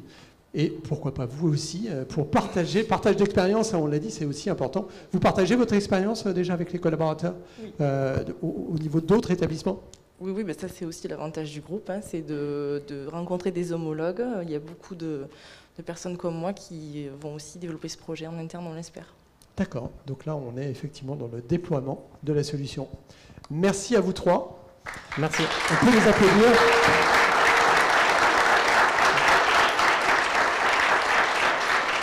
Je vous propose tout de suite de rentrer dans notre 4e table ronde avec une thématique qui est prendre soin de nos salariés grâce à l'innovation organisationnelle. Nous allons découvrir ici le programme Proxime Elsan. Je vais demander à mes intervenants de nous rejoindre. Pour nous parler de ce programme, nous accueillons Olivier Delpech. Vous êtes directeur QVT Elsan. Alors QVT, j'ai pris quelques notes. C'est clair pour tout le monde, QVT, peut-être un simple mot sur l'explication de ces 3 lettres. Alors, bonsoir Olivier. Je suis très heureux d'être arrivé jusqu'à vous. Et oui, j'ai cru comprendre que c'était compliqué aujourd'hui. Tout à fait. Ça vous fait sourire, vous étiez ensemble, c'est ça? Non, mais c'était compliqué pour nous aussi. C'était compliqué pour vous aussi. Il faut remercier Dorothée parce qu'elle était stressée. Donc QVT pour qualité de vie au travail, sachant que c'est un terme qui fait un peu florer, c'est qu'il y a un peu une tarte à la crème ces jours-ci, de façon un peu générique, et encore plus dans notre secteur, qu'on a essayé justement de faire quelque chose d'innovant et de très concret dans le domaine. D'accord, c'est bien beau de dire, il vaut mieux faire.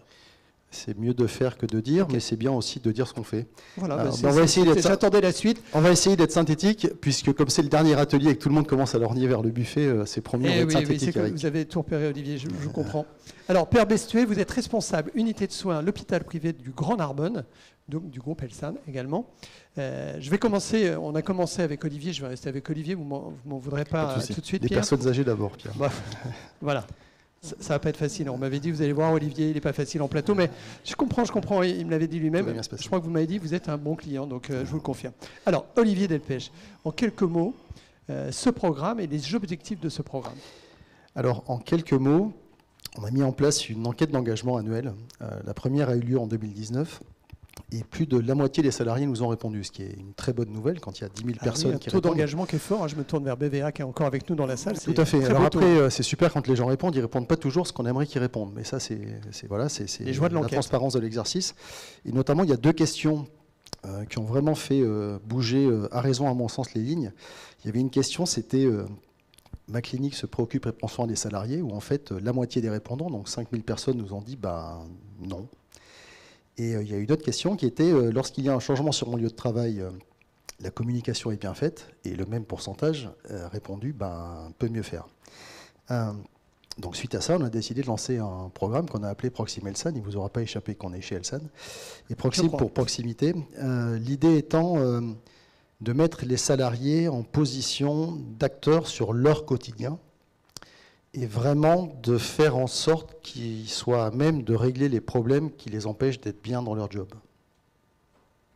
Donc là aussi, se rapprocher de la réalité de ce que vivent les gens pour pouvoir avancer d'une façon quotidienne avec une amélioration du quotidien en fait. Tout à fait. Nous on part de la réalité telle qu'elle est, avec des fois ce qu'elle a de peu glorieux en instantané, pour avec les salariés, leurs responsables et jusqu'à la tête de la clinique, jusqu'à la direction générale, mettre en place des actions de progrès qui changent le quotidien des équipes et qui leur redonnent du sens dans ce qu'ils font tous les jours. Alors, ce programme, il est vraiment innovant. C'est quoi les caractéristiques de l'innovation dans ce programme et quels ont été les résultats? Parce que là, vous avez donné les résultats de l'étude pour comprendre, mais après, il y a l'action. Alors, il y a une première innovation, c'est que nous, c'est pas digital, mais on utilise un outil d'une grande technicité. Donc on s'est trompé de table ronde, je suis désolé. Qui s'appelle un post-it. Alors, ça paraît complètement idiot. Non, plus sérieusement, l'innovation, c'est qu'on est parti d'un... J'ai employé un gros mot dans notre secteur qui s'appelle le lean management. Et en fait, on a dépoussiéré tout ce qu'il pouvait y avoir comme friction avec la productivité, ce qui est très souvent le cas dans l'industrie, pour quelque part bâtir quelque chose qui soit centré que sur l'amélioration et le bien-être des équipes dans leur quotidien. Donc on a appliqué ces principes et on a bâti, l'innovation, c'est qu'on a bâti quelque chose pour nous qui est propre à notre entreprise et qui fonctionne bien avec les équipes, qui à la fois tient compte du fait qu'on est dans un métier qui est particulier, puisqu'il y a l'attention à l'autre et qu'on a la chance d'avoir la majorité de nos équipes qui font ça par vocation. On a le patient. Et pour le coup, dans le même temps, on a aussi un certain nombre d'enquiquinements, pour ne pas dire autre chose, qui sont les mêmes que dans d'autres secteurs, voire même plus importants, parce qu'en fait, comme le patient prend tellement de place chez nous, on finit par oublier que les salariés, on finit par s'oublier nous-mêmes. Sauf que quand on met une enquête d'engagement en place, si les gens nous disaient on est super content chez vous, tout irait bien, mais ils savent se rappeler à notre bon souvenir. Les résultats, du coup. Alors les résultats, je fais confiance à Thierry pour l'avoir dit en ouverture, pour avoir quelques métriques. Effectivement, on est aujourd'hui sur ce programme qu'on a lancé juste avant le Covid. Donc on a fait juste avant le Covid les premiers prototypes et qu'on déploie à plus large échelle depuis le début de l'année dernière. En fait, aujourd'hui, on en est à un peu plus de 600 réunions de proximité mensuelles tenues entre les managers et leurs équipes, et surtout un peu plus de 7000 problèmes notés, dont 6000 sont traités. Parce que très souvent, les salariés nous font le grief, à raison, de dire qu'il y a un souci, mais même si je le dis, ce n'est pas traité. Et en fait, le système qu'on met en place, et ça c'est une vraie innovation, c'est que aujourd'hui, il traite 75% des problèmes qui sont remontés par les équipes. Et la deuxième innovation, c'est qu'on ne traite pas les problèmes à la place des gens, c'est qu'on apprend aux personnes à traiter eux-mêmes leurs problèmes. Ce qui, pour le coup, est un vrai changement de paradigme dans notre métier, où on est parfois en but à des critiques quand on débute. Et une surprise, c'est que les gens disent moi, je suis soignant, je ne suis pas là pour régler des problèmes qui ne sont pas des problèmes de soignants. Et quand les gens comprennent que ça marche, et puis que ça permet en plus d'améliorer aussi à la fois leur quotidien et puis le quotidien des patients chez nous, ça se passe plutôt bien, quoi. Donc là, vous êtes en train de nous dire qu'il y a des procédures qui peuvent être descendantes, mais que s'il y a des procédures dans un établissement qui sont plus efficientes, on ne se prive pas pour les utiliser. Alors, dans certains cas, c'est des procédures, mais dans d'autres cas, c'est surtout le fait d'aider les personnes à sortir de la logique de « chef, j'ai un problème » et d'attendre que le problème soit traité par le chef. D'accord, c'est peut-être typiquement français, ça, allez savoir. Je ne suis pas sûr, mais en tous les cas, c'est un des leviers principaux. C'est le fait d'expliquer à la personne que, ok, tu l'as dit, mais est-ce que tu as appelé, est-ce que tu as tiré le fil, est-ce qu'on a défini qui faisait quoi? Et là, on s'aperçoit que dans certains cas, même dans beaucoup de cas, ce n'est pas le cas. Alors justement, vous voyez dire oui, Pierre Bestué. Côté terrain, quels sont vos retours? Justement, ce programme, Proxim Elsan, vous le connaissez, vous le pratiquez. Quels sont les retours? Comment ça se passe? Parce qu'on a une bonne explication du fait de bien s'intégrer dans le paysage à chaque fois local avec les acteurs. Comment vous l'avez vécu? Pour rebondir sur ce qu'il disait Olivier, au-delà de remettre le soignant au centre du travail, c'est aussi un outil qui est là pour améliorer la relation manager-soignant et vraiment du coup créer ce travail d'équipe.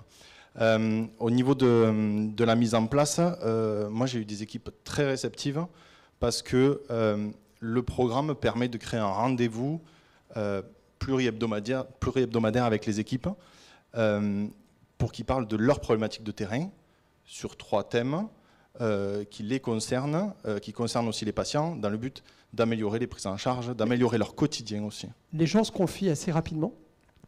Je dirais même qu'au début... Il faut les retenir. Ils vident leur sac. C'est bien, il faut... la mise en place du programme avec Olivier, et ça, je pense que c'est un retour que tu as sur tous les terrains. C'est le post-it, c'est une maladie, ces post-it au début. C'est ce qu'il dit chez 3M, je crois. Oui. Disons qu'on amène un outil qui permet aux gens de faire remonter facilement les problématiques de terrain. Et au début, en fait, il y a un énorme balayage de toutes les petites problématiques, et les grosses aussi. Et au début, il y a un gros travail de tri à faire. Et les gens, ils y vont. Vous êtes étonné de temps en temps des retours? Non, pas vraiment. Non, pas étonné. Ce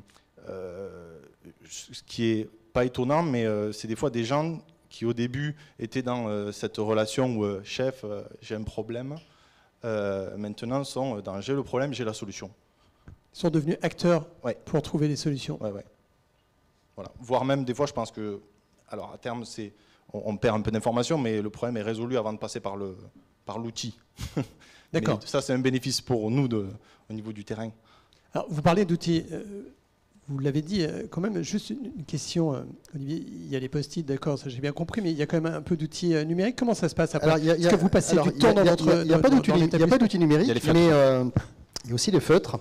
Vous allez vous dire, on a affaire à un bébé. Non, plus sérieusement, alors l'outil n'est pas digitalisé, mais c'est un choix qu'on a fait.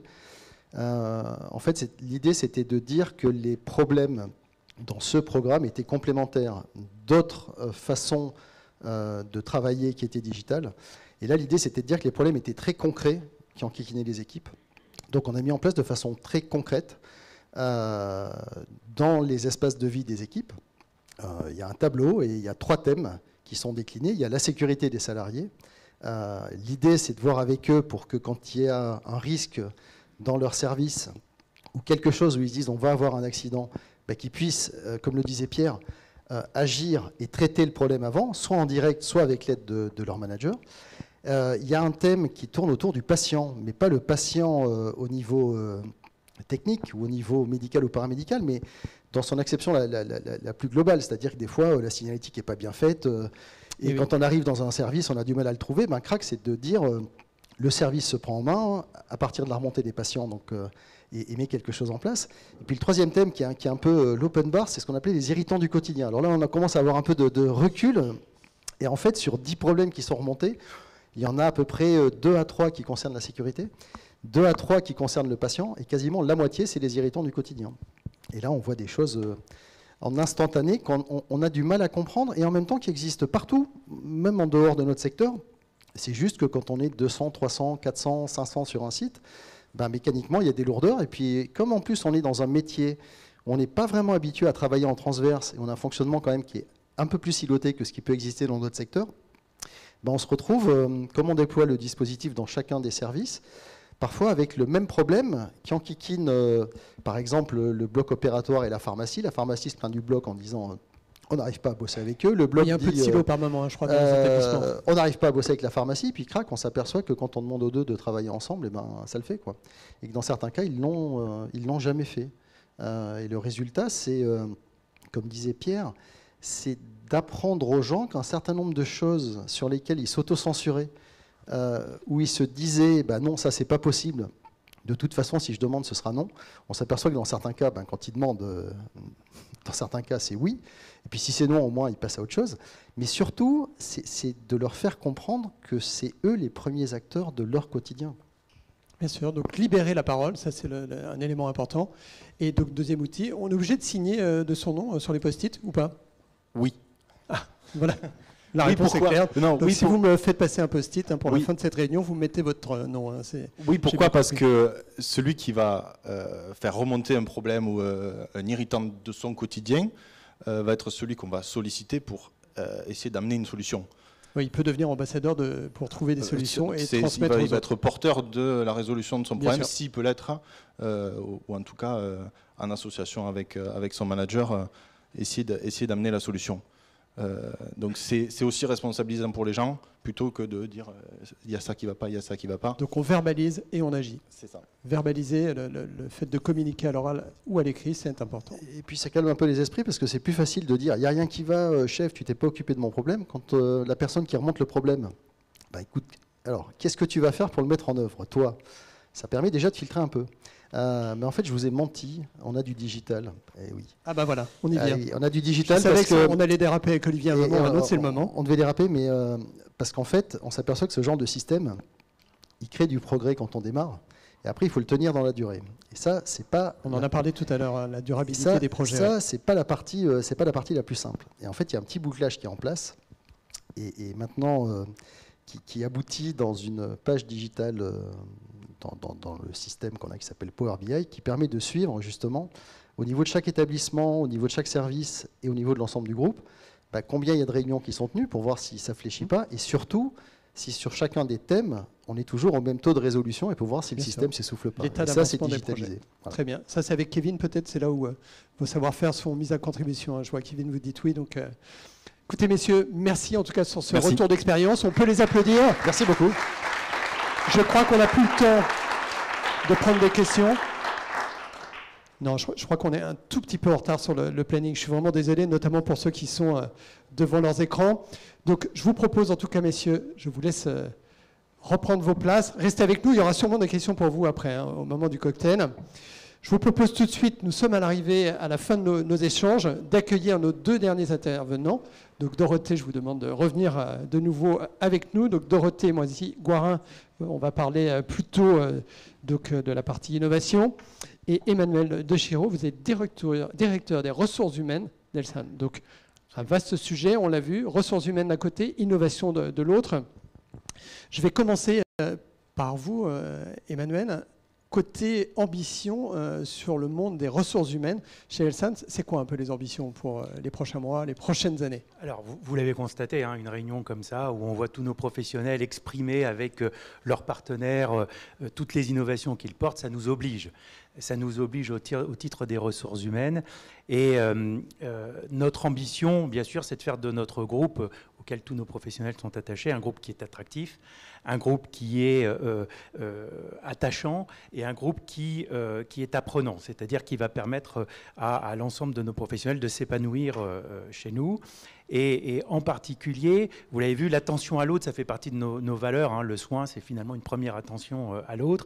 Et au niveau de notre ambition, la symétrie des attentions, c'est-à-dire de se dire, mais oui, mais nos professionnels sont tournés vers nos patients, tous nos professionnels du reste, hein, on parle des soignants, mais tous les professionnels dans l'écosystème d'un établissement.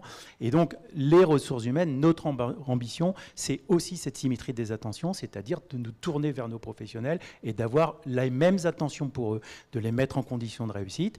Et on a travaillé avec l'ensemble des équipes RH, et c'est ce qui nous guide finalement dans notre quotidien. Et quand on parle d'ambition, notre ligne bleue des Vosges, elle est là, à travers une promesse employeur, qui est de dire, on va reconnaître à chaque professionnel et garantir qu'il va trouver une reconnaissance dans son engagement et dans sa compétence. On va s'assurer, et ce qui va nous guider aussi, c'est de donner à chacun des moyens individuels et collectifs pour qu'il travaille sereinement et en sécurité. C'est cette volonté aussi de faire en sorte qu'on ait une écoute attentive, la politique de la porte ouverte pour que chacun puisse s'épanouir et trouver du sens dans son métier. Et puis enfin, c'est tout au long de notre vie professionnelle chez Elsan, bénéficier finalement d'un parcours de formation et de la possibilité d'améliorer cette compétence. Et ces 4 thèmes, c'est un peu notre promesse employeur, c'est que quand on dit la symétrie des attentions, on voit bien qu'on travaille pour nos médecins, on voit bien qu'on travaille pour nos patients, et il faut qu'on ait ce regard aussi porté pour nos professionnels. Alors, ce soir, on parlait d'innovation, Emmanuel. Justement, la place de l'innovation dans vos ressources humaines. Aujourd'hui, on a vu quelques exemples. Il y a d'autres projets que vous allez mener? Alors, on va déjà mener, vous l'avez vu, hein, il faut durer, donc on a quelques axes d'innovation. Pour nous, l'innovation, elle est au service de nos professionnels. On en a un peu discuté ensemble, Eric. Hein. Ce n'est pas une innovation de substitution, c'est une innovation de soutien. C'est-à-dire que toutes les initiatives qui sont prises, et on a un terreau magnifique au sein d'Elsan, et qui vont permettre de concourir avec nos partenaires à aider à la décision, à faire gagner du temps utile, à soulager nos professionnels, à leur permettre de se recentrer sur leur cœur de métier. Toutes ces innovations, on va les accompagner et on va les encourager. Et l'innovation avec les ressources humaines, c'est comme ça qu'on la conçoit. Merci Emmanuel. Dorothée, l'innovation évidemment est au cœur de votre métier au quotidien. L'innovation au service des collaborateurs, on l'a compris à travers les exemples ce soir, c'est un engagement fort, c'est un axe stratégique pour vous. Le quotidien de cette innovation, pour vous, comment tout ça s'organise ? Alors, Emmanuel vient de le dire, hein, l'innovation, c'est trouver des solutions pour répondre aux besoins de nos salariés. Alors, on a parlé de l'intrapreneuriat qui consiste à aller chercher les solutions sur le terrain. Au-delà de cet axe-là, la direction de l'innovation a à sa charge toute la partie Open Innovation qu'on mène via notre Living Lab InnoLab. Donc, de manière très concrète, on mène une veille active pour trouver donc, les solutions aux besoins de nos professionnels de santé en allant chercher au sein de tout l'écosystème extérieur, donc que ce soit start-up, industriel, innovant. On voit environ 2 à 3 sociétés et solutions innovantes par semaine, donc surtout n'hésitez pas à venir nous solliciter pour les présenter. Derrière, ce qu'on fait, c'est qu'on va analyser ces solutions avec les experts métiers à la fois au niveau du siège et en établissement pour sélectionner les solutions les plus pertinentes et on va les tester sur le terrain sous forme de pilote. Donc en conditions réelles, avec bien sûr les équipes soignantes, de manière très étroite. Oui, c'est toujours en collaboration avec le terrain, toujours. Obligatoire. Hein. Pour être sûr de répondre aux usages et aux besoins du terrain, il faut qu'on aille sur le terrain, vérifier que ça fonctionne et qu'on a vraiment, que la proposition de valeur, elle est bien réelle. Donc on fait des tests en vie réelle. Grâce au Living Lab, on a mené depuis 2019 environ une trentaine de pilotes. Le terrain d'expérimentation est aussi grand que nos 137 établissements. Donc on a vraiment une belle matière pour aller chercher les solutions impactantes. Et notre objectif derrière, c'est de nouer des partenariats, avant tout opérationnels, pour déployer des solutions à l'échelle nationale. Et donc on a pu, grâce au Living Lab InnoLab, mettre en place comme ça une douzaine de partenariats. Ces partenariats derrière peuvent se doubler de partenariats capitalistiques quand il s'agit de start-up pour nouer les partenariats dans la durée et après travailler en co-développement aux futurs produits qui répondent à nos besoins. Donc identifier, écouter et interconnecter l'ensemble des parties prenantes pour que demain ça avance en interne ou en externe d'ailleurs avec des partenaires.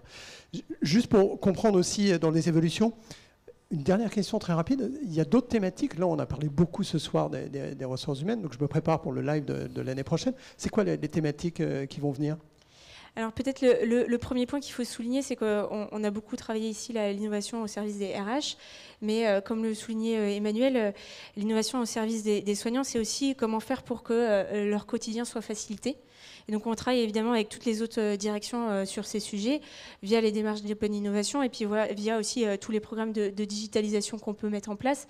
Ça passe par des solutions comme Adèle qui permettent de faciliter l'appel de la veille et du lendemain quand un patient est pris en chirurgie. Ça peut être une solution comme Pandalab qui est parmi nous aussi aujourd'hui, faciliter la communication entre les équipes médicales et les soignants et les médecins, etc.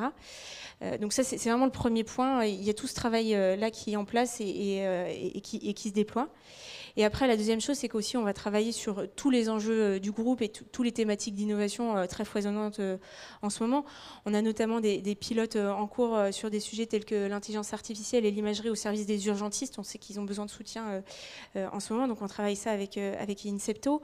On a aussi tout ce qui est télésurveillance. On a un pilote en cours avec Résilience et la clinique des Dentelières pour le suivi des patients en chimiothérapie orale. Donc voilà, on est sur des sujets très divers et variés, mais à chaque fois, le point commun, c'est de répondre à un besoin avec une solution qui vraiment va du coup être impactante pour le quotidien des soignants et pour la qualité de prise en charge médicale du patient. Bon, en tout cas, on l'aura compris, Emmanuel, vous le disiez tout à l'heure, ce n'est pas l'innovation de façade, c'est l'innovation de réalité, parce que vous passez à l'acte derrière. Donc, ce n'est pas juste un mot, c'est une réalité du quotidien chez vous. Bon, juste peut-être pour conclure, et ce sera le mot de la fin, je vais vous demander à tous les deux, on a parlé ce soir tout au long de ce live de ressources humaines et d'innovation, si vous aviez un mot d'ordre, soit un mot, soit une phrase vraiment que vous voudriez qu'on le garde en tête. Je commence par qui ? Allez, Dorothée. Moi, je voudrais dire à tous ceux qui sont présents ici, à tous ceux qui nous regardent, que ce soit du côté des équipes médicales, des soignants, des professionnels de santé dans leur intégralité, et tous nos partenaires, à la fois start-up et industriels, qu'on continue cette démarche d'innovation, à la fois très concrète, pragmatique et collaborative, pour du coup la santé de tous au quotidien. Donc, on vous contacte et on échange. C'est aussi ça ce que vous disiez tout à l'heure.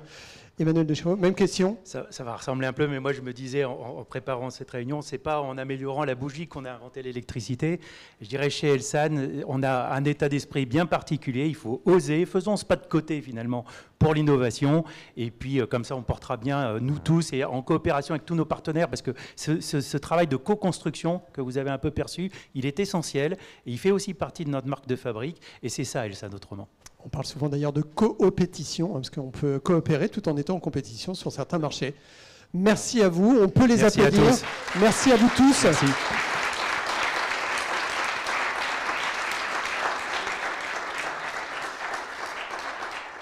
Donc encore une fois, merci à vous, merci à tous nos intervenants ce soir. Je sais, le rythme était dense, il y avait beaucoup de sujets à partager. Merci aussi aux équipes Elsan qui m'ont accompagné pendant ces semaines pour préparer la réalisation de cette soirée, bien évidemment, de ce live. Je ne peux pas m'empêcher aussi de penser à tous les collaborateurs du groupe qui sont peut-être derrière les écrans. Il y en a, je sais, qui sont ce soir avec nous, parce que effectivement, vous faites un métier qui est fondamental. Vous êtes dans notre quotidien quand on ne va pas bien. Donc voilà, je voulais aussi vous passer un hommage, parce que c'est vrai qu'il y a une période où on vous applaudissait, mais moi j'ai envie de les applaudir. On peut les applaudir encore, parce que c'est tout un groupe qui bouge.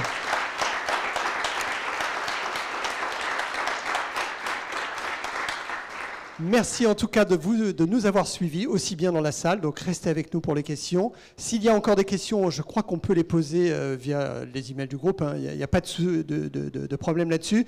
Le replay va arriver bientôt. Quant à moi, il ne me reste plus qu'à vous souhaiter une bonne soirée et surtout, rendez-vous l'année prochaine pour la 5e édition du live. Merci beaucoup, bonne soirée.